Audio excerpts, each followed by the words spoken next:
जिंदाबाद जिंदाबाद बीजेपी सरकार मुर्दाबाद मुर्दाबाद मुर्दाबाद मोदी मुर्दाबाद मुर्दाबाद आवाज आवाज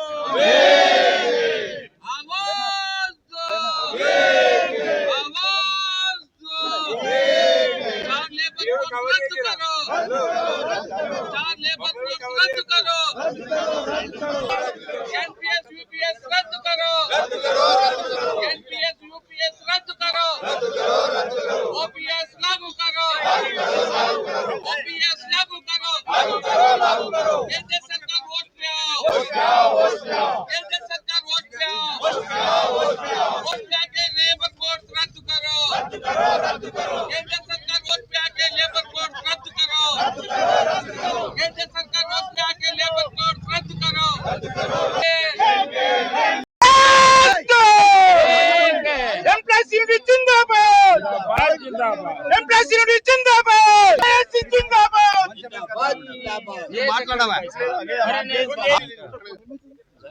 గత ప్రభుత్వం బీజేపీ ప్రభుత్వం గత సంవత్సరం నవంబర్ 21 తారీఖున ఏదైతే 29 చట్టాల బదులు 4 లేబర్ కోడ్ తీసుకొచ్చిందో అది కేవలం ఒక ప్రేక్షక పాత్ర మిగిలే పరిస్థితి కనిపిస్తుంది.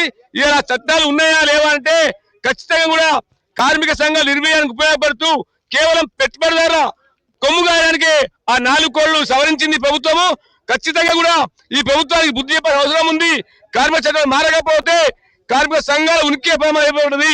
కాబట్టి ఎట్టి బస్సులో ఈ ప్రభుత్వాన్ని గద్దెదించే వరకు కూడా ఈ కార్మిక సంఘాలు ప్రజా సంఘాలు అట్లా అన్ని కూడా కార్మిక అన్ని కూడా ఏకమై ఈ ప్రభుత్వాన్ని గద్దె దింపుతూ ఈ కార్మికుల హక్కులు కాపాడడానికి అందరూ ఒకటే సమయం అవసరమైంది. ఖచ్చితంగా కూడా ఈ సందర్భంగా మీ అందరికీ వినియోగించుకుంటున్నారు ఈ ప్రభుత్వాన్ని. ఎందుకంటే కార్మికులకు ఒక్క మేలు జరిగిన 11 సంవత్సరాల్లో చేయకపోగా ఉన్న సౌకర్యాలన్నీ రోజు రోజుకు బలహీనపరుస్తూ తీసేస్తూ పని గంటల భారం పెంచుతూ కార్మిక సంఘం మెటాలంటే 300 మంది 10% ఈ సంఖ్య ఇదే పరిస్థితి కంటిన్యూ అయితే కార్మిక సంఘాలు ఉండవు. ఖచ్చితంగా ఇబ్బంది కలుగుతుందని తెలియజేస్తాను. అందరికీ నమస్కారం. ఈరోజు బీజేపీ ప్రభుత్వం కేంద్ర ప్రభుత్వము కార్మిక వ్యతిరేక విధానాలు పాటుపడుతూ మరి లేబర్ కోడ్లను రద్దు చేసి కేవలం 4 లేబర్ కోడ్గా మరి కార్మికులను ఇబ్బంది పెడుతున్న బీజేపీ సర్కార్కు బుద్ధి చెప్పే విధంగా మరి ఫెడరేషన్లు దేశవ్యాప్తంగా మరి సమ్మె చేస్తున్న ఈరోజు కనీసము కార్మికులు 300 మంది ఉంటేనే ఒక యూనియన్ పెట్టుకునే విధంగా చట్టాలను సవరించి అలాగే 8 గంటల పని దినాన్ని కూడా పెంచాలనే ఉద్దేశంతో ఆ కార్పొరేట్ వాళ్ళకు తొత్తులుగా మారి మరి కేంద్ర ప్రభుత్వము బీజేపీ సర్కారు మరి నరేంద్ర మోడీ గారు మరి కార్మికులను ఇబ్బందులు పాలు చేస్తున్నారు. గతంలో ఆర్డినెన్స్ ఫ్యాక్టరీలను కూడా కార్పొరేషన్ చేసి మరి ఆర్డినెన్స్ ఫ్యాక్టరీ 230 సంవత్సరాల చరిత్రను కూడా తిరగరాసి మమ్మల్ని కార్మికులను ఇబ్బంది చేస్తున్నారు. ఈరోజు దేశవ్యాప్తంగా సమ్మె జరుగుతుంది. ఇక్కడ ఐఎన్టీసీ అలాగే ఏడీఎఫ్ కానీ జాతీయ లెవెల్ లోపల దేశవ్యాప్తంగా సమ్మెను జయప్రదంగా చేయాలని ఇక్కడ లోకల్ గా ADF national defence workers union INTUC మరి కలిసికట్టుగా మరి కార్మికుల కొరకు ముందుండి పోరాటం చేసి వెంబడే తక్షణమే మోడీ గారు కళ్ళు తెరిచి 4 లేబర్ కోడ్లను రద్దు చేయాలని చెప్పి మేము ప్రధానంగా డిమాండ్ చేస్తున్నాం. ఆర్డినెన్స్ ఫ్యాక్టరీ కార్మికుల ఐక్యత వర్ధిల్లాలి. Thank you. ఇప్పుడు అందరూ కూడా కార్మికులు అందరూ ర్యాలీగా మరి మన కేంద్ర ప్రభుత్వానికి బుద్ధి వచ్చే విధంగా ర్యాలీగా పోయి నిరసన తెలియజేసిందిగా అందరికీ విజ్ఞప్తి చేస్తున్నాం. Thank you. ఇక్కడ సమ్మెలో అందరూ పాల్గొని మద్దతు ఇస్తున్నందుకు ప్రతి ఒక్కరికి ధన్యవాదాలు. అలాగే లంచ్ బీట్ లో కూడా లంచ్ లో స్లోగన్స్ కార్యక్రమం కూడా ఉంటుంది. అందరూ కూడా అన్ని యూనియన్లు అసోసియేషన్లు మద్దతు ఇచ్చినాయి కాబట్టి అందరూ కూడా ఏడేపు INTC national defence workers union అందరు కార్మికులు పాల్గొల్సిందిగా విజ్ఞప్తి చేస్తున్నాం. Thank you. హలో, ఈరోజు దేశవ్యాప్తంగా 4 లేబర్ కోడ్లు యాంటీగా, అలాగే కేంద్ర ప్రభుత్వం తీసుకొచ్చిన ఈ యొక్క యాంటీ ఎంప్లాయీస్, అలాగే ఆర్డినెన్స్ ఫ్యాక్టరీస్ ని కార్పొరేటీకరణ చేస్తాం, ప్రైవేటీకరణ చేస్తాం, అలాగే కార్మిక వర్గాన్ని నిర్వహణ చేయాలని ఒక దుర్మార్గమైన ఆలోచనతో ఈ ప్రభుత్వం ముందుకెళ్తుంది. దాన్ని ఖచ్చితంగా all India defence employees federation ముందుండి పోరాటం తీసుకుంటుంది. మా నాయకత్వం విజయనగర నాయకత్వం కాబట్టి ఖచ్చితంగా మేము పోరాటంలో లేకపోయే సమస్య లేదు. అలాగే కార్పొరేషనీకరణ వెంటనే విత్డ్రా చేసుకోవాలి, లేబర్ కోడ్ని వెంటనే విత్డ్రా చేసుకోవాలి, అలాగే కంపల్సరీ అపాయింట్మెంట్ ఇవ్వాలి, అలాగే ఆర్డినెన్స్ ఫ్యాక్టరీస్ లో పూర్తి వర్క్ లోడ్ ఇవ్వాలి, అలాగే కార్మికుడికి అసౌకర్యం కలిగించే ఏ విధానమైనా కానీ మేము ఖచ్చితంగా ముందుండి పోరాటం అని చెప్పి ఈ సందర్భంగా తెలియజేసుకున్నాము. ఈ ప్రభుత్వం చేతకాని ప్రభుత్వం. ఈ ప్రభుత్వం ఈ కార్మికుల్ని అందరినీ ఇబ్బంది పెడుతూ దేశంలో కార్మిక వర్గం అనేది లేకుండా చేయాలని దుర్మార్గమైన ఆలోచనలో ఈ ప్రభుత్వం పనిచేస్తుంది. కాబట్టి ఈ ప్రభుత్వానికి బుద్ధి వచ్చేలాగా ఈ ఫైటింగ్ ముందు ఉంటుందని చెప్పి ఈ సందర్భంగా హామీ ఇస్తూ, దీనికి సంపూర్ణమైన రైతులు 44 ట్రేడ్ యూనియన్లు కూడా పేరు పేరున ధన్యవాదాలు తెలియజేసుకున్నాము. అలాగే ఇంకిలాబ్ జిందాబాద్. కార్మిక సోదరులు ఈ రోజు మొత్తం యావత్ భారతదేశము సమ్మెలో పాల్గొంటుంది. సమ్మెలో 4 లేబర్ కోడ్లు ఏవైతే ఉన్నాయో ఈ ఆర్టికల్ చట్టాలు అన్నది ఈ రోజు పార్లమెంట్ లో మనం ఎన్నుకున్న పార్లమెంట్ లో చట్టం చేయాలంటే అందరు ఎంపీలు మాట్లాడి చర్చించి ఈ లేబర్లకు వర్కర్లకు లాభాలు అన్ని చూసి ఒక చట్టం చేస్తుండే. అటువంటిది ఈ రోజు హెచ్ఆర్ కోడ్ అనేది పెడతారు. కోడ్ అంటే ఆఫీసర్ కి ఏది ఇష్టం ఉంటే అది రాస్తాడు. కాబట్టి కోడుకు చట్టానికి ముఖ్యంగా తెలియాలి. మన హక్కులు, మన ట్రేడ్ యూనియన్ హక్కులు, మన లేబర్ హక్కులు ఇవన్నీ చట్టంలో ఉంటాయి. కోడ్ అంటే లేబర్ మన హెచ్ఆర్ ఉంటాడు, లేకపోతే ఏదైనా లెవెల్ ఉంటే వాళ్ళు ఇష్టం రాసుకుంటారు.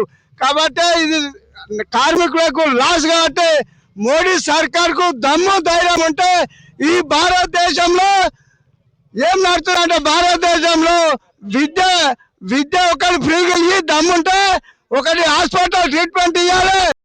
ఈ 2 ఫ్రీగా ఇచ్చి దమ్ము ధైర్యం ఉంటే నీకు మేము అప్పుడు ఆలోచిస్తాం. కాబట్టి దయచేసి వెంటనే ఈ కోళ్లను లేబర్ కోళ్లను రద్దు చేసి కార్మికుల ఐక్యతను కాపాడాలి. అగర్సే కార్మికులతోటి ఏ ప్రభుత్వం పెట్టుకున్నా బట్ట కట్టాలని చెప్తున్నాము. నీకు ఇంత ముందుగా దగ్గర ఉన్నది కార్మికులు అందరితో కలిసి ఉండాలని కోరుకుంటూ మా హక్కులను కాపాడాలని కోరుకుంటూ ఈ రోజులు ఐక్యంగా ఉన్నందుకు మీ అందరికీ ధన్యవాదాలు చెప్తూ ముగిస్తున్నాం. మిత్రులారా, ఈరోజు జరిగేటటువంటి దేశవ్యాప్త సమ్మెకు ordnance factory Medak INTUC federation సంపూర్ణమైనటువంటి మద్దతు ప్రకటించింది. ఈ సమ్మె దేని కొరకు దేశవ్యాప్తంగా చేస్తున్నారు? ఎందుకొరకు ఈ సమ్మె చూసినట్లయితే అధికారంలో ఉన్నటువంటి బీజేపీ ప్రభుత్వము కార్మికులను నడ్డి విరచడానికి కొరకు కార్మికులకు నష్టం కలిగించేటటువంటి 29 చట్టాలను 4 కోడ్లుగా మార్చి కార్మికులకు నష్టం చేసేటటువంటి పరిస్థితి దాపరించినటువంటి కారణం చేత దేశంలో ఉన్నటువంటి నిరుద్యోగం, దేశంలో ఉన్నటువంటి కార్మిక అభద్రతా భావానికి వ్యతిరేకంగా ఈ యొక్క సమ్మెను చేస్తూ వస్తున్నారు. అయితే ఈ సందర్భంగా కార్మికులందరి తరఫున ఐఎన్టీసీ ఫెడరేషన్ తరఫున ఒక పిలుపునివ్వదలుచుకున్నాం. దేశంలో ఉన్నటువంటి ఈ యొక్క కోడ్లను వెంటనే ఉపసంహరించుకోవాలి. చట్టాలు అనేటివి 1926 సంవత్సరం నుండి పార్లమెంట్లో అన్ని రకాలుగా చర్చ జరిగి కార్మికులకు ఉపయోగకరమైనటువంటి చట్టాలను ఏకపక్షంగా గుప్పడి మంది ఉన్నటువంటి పెట్టుబడిదారు విధానాలకు అనుకూలంగా రూపొందించినటువంటి ఈ కోడ్లను వెంటనే ఉపసంహరించుకోవాలి. ఈ యొక్క కోడ్లు ఉపసంహరించుకునేంత వరకు ఈ యొక్క పోరాటం కొనసాగుతుందని చెప్పేసి మరొకసారి విన్నవిస్తూ స్థానికంగా ఉన్నటువంటి లోకల్ సమస్యల మీద కూడా ఆర్డినెన్స్ ఫ్యాక్టరీ మేనేజ్మెంట్ దృష్టి పెట్టాలని చెప్పేసి ఈ సందర్భం విన్నవిస్తూ వస్తున్నాం. ఫ్యాక్టరీలో ఇందిరాగాంధీ గారు స్థాపించినటువంటి ఈ ఫ్యాక్టరీలో వర్క్ లోడ్ లేక కార్మికులందరూ ఖాళీగా కూర్చున్నటువంటి పరిస్థితి వచ్చింది. దీనికి కారణం ఎవరు? ఉన్నటువంటి మెయిన్ సిజిఎం గారు కానీ అధికారులందరూ దీనికి బాధ్యత వహించి ఈ ఫ్యాక్టరీ కాపాడుకునే విధానంలో వెంటనే వర్క్ లోడ్ కల్పించాలి, ఓటును పునరుద్ధరించాలి, కాంట్రాక్ట్ విధానాన్ని, అవుట్ సోర్సింగ్ విధానాన్ని వెంటనే ఉపసంహరించుకొని పర్మనెంట్ ఉద్యోగాలు చేపట్టాలని చెప్పేసి లోకల్ సమస్యల దృష్టి సారించడానికి కొరకై ఐఎన్టీసీ ఫెడరేషన్ ముందు వరుసలో ఉంటుందని చెప్పి తెలియజేసుకుంటూ మరొకసారి దేశవ్యాప్తంగా జరిగేటటువంటి యొక్క సమ్మెకు సంపూర్ణ మద్దతు ఇస్తూ ఈ యొక్క చట్టాలు, ఈ యొక్క కోడ్లు రద్దయ్యేంత వరకు మా పోరాటం కొనసాగుతుందని చెప్పి తెలుసుకుంటూ ముగిస్తున్నాను నేను. ఈరోజు దేశవ్యాప్తంగా జరుగుతున్న ఏదైతే సమ్మె ఉందో ఆ సమ్మెలో పాల్గొన్న ప్రతి ఒక్క కార్మికుడు ఇవాళ చూపించే విధానంలో ముందుకు ఈ ప్రభుత్వం పైన ఈ ప్రభుత్వం విధించే విధానాన్ని ఎండగట్టడానికి అందరూ కూడా ముందుకొచ్చారు. ఈ యొక్క కార్మిక కోడ్లు అనేవి కార్మికుల యొక్క నడ్డి విరచడానికి వచ్చిన కోడ్లు. ఈ యొక్క ప్రభుత్వం వెంటనే ఉపసంహరించుకోవాలి. ఈ భారతదేశంలో ఉండే 140 కోట్ల మందికి ఇవాళ అన్యాయం చేసే పరిస్థితి ఈ ప్రభుత్వం అయితే తీసుకొచ్చి ముందు పెడుతుంది. రాబోయే రోజుల్లో యువ కార్మికులు ఎవరైతే ఉన్నారో ఈ 4 కోట్ల వల్ల భారతదేశంలో ఉండే సంస్థల్లో ఓన్లీ అవుట్సోర్సింగ్ ద్వారా ఉద్యోగాలు ఇవ్వాలని చెప్పి ఈ ప్రభుత్వం నిర్ణయించుకుంది.